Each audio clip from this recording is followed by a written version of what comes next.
తన భర్త చెరుకులపాడు నారాయణ రెడ్డి హత్యకు గురి కావడంతో కంగటి శ్రీదేవి రాజకీయాల్లోకి వచ్చారు. భర్త మరణంతో ఓ పక్క కుటుంబ భారాన్ని భుజాన వేసుకొని మరోపక్క పత్తికొండ నియోజకవర్గ వైసీపీ ఇన్ఛార్జిగా బాధ్యతలు నిర్వహించారు. 2019 ఎన్నికల్లో భారీ మెజారిటీతో ఎమ్మెల్యేగా గెలుపొందారు.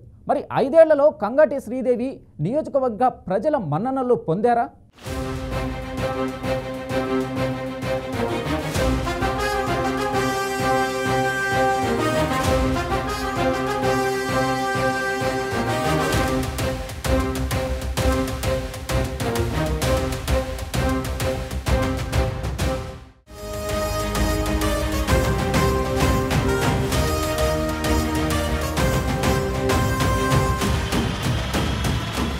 పత్తికొండలో ఒకప్పుడు పౌరుషాలు పంతాలు ఎక్కువగా ఉండేవి.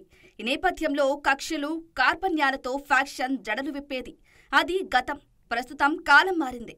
కాలం గడిచే కొద్దీ ఫ్యాక్షన్ జాడలు మాసిపోతున్నాయనే చెప్పవచ్చు.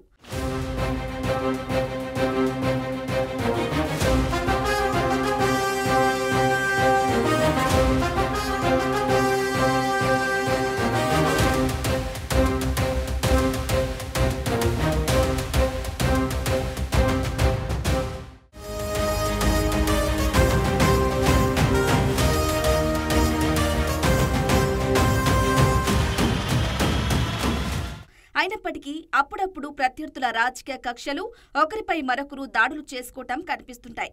ఈ క్రమంలో 2017 మే 21న వైఎస్సార్ కాంగ్రెస్ పార్టీ పత్తికొండ నియోజకవర్గ సమన్వయకర్తగా పనిచేస్తున్న చెరుకులపాడు నారాయణ రెడ్డి దారుణ హత్యకు గురయ్యారు.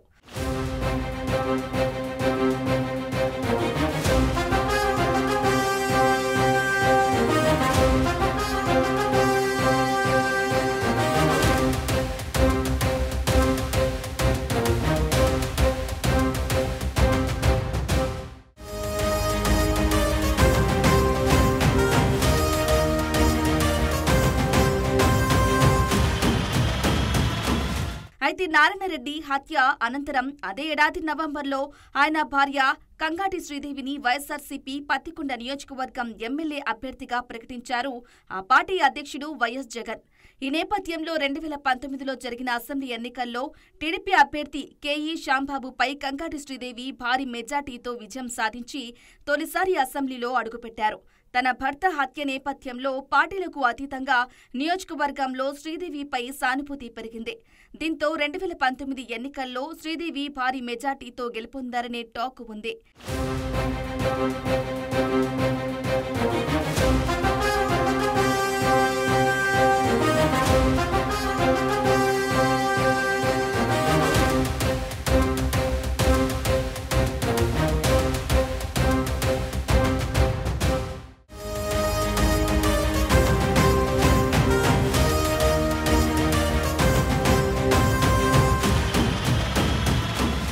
ఇక ఎమ్మెల్యేగా కంగటి శ్రీదేవి 5 ఏళ్లు ప్రజలకు అందుబాటులో ఉండి ప్రభుత్వ పథకాలు వివరిస్తూ ప్రజలకు దగ్గరయ్యే ప్రయత్నం చేశారు.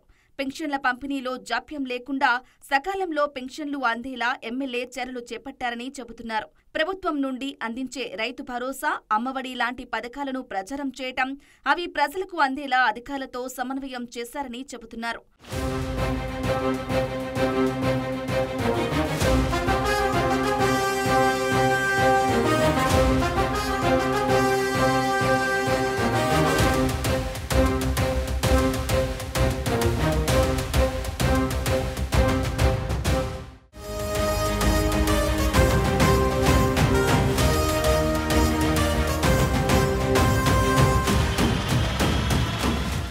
అంతేకాకుండా తన భర్త మరణం తరువాత కుటుంబ భారాన్ని భుజాన వేసుకోవటంతో పాటు ఆయన ఆశయ సాధనకు కృషి చేశారని నియోజకవర్గంలో టాక్ వినిపిస్తోంది. అయితే నియోజకవర్గం అభివృద్ధి అంశంలో తనదైన ముద్ర వేసుకోలేదని స్థానిక ప్రజలు తమ అభిప్రాయాన్ని వ్యక్తం చేస్తున్నారు.